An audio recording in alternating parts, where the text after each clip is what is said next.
How to work with client accounts. First, click on the link provided in the description below to gain easy access on the tool we'll be using. Once there, log in your account or sign up if you don't already have one. After logging in, you will be directed to the dashboard. To create a client account, follow these steps. On the menu bar, click on the More tab and select Settings. On the left side menu, click on Clients and then click on Add New. Provide the necessary information for the new client, including name, email, and company. Remember, the email address will be visible to campaign recipients.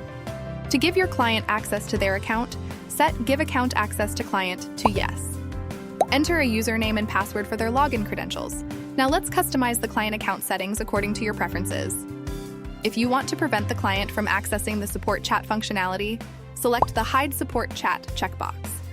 To restrict client access to the Automations menu, select the Hide Automations checkbox. If you want to hide the Integrations menu from the client, select the Hide Integrations checkbox. Once you have set the desired options, click on Save Client to create the client account. Now let's learn how to switch to a client account. On the menu bar, locate the arrow next to your account name. Click on the client's name whose account you want to access. You will be transferred to the client's account, and the top left corner of the page will indicate that you are browsing as the selected client. Lastly, let's see how you can edit a client account. On the menu bar, find the arrow next to your account name.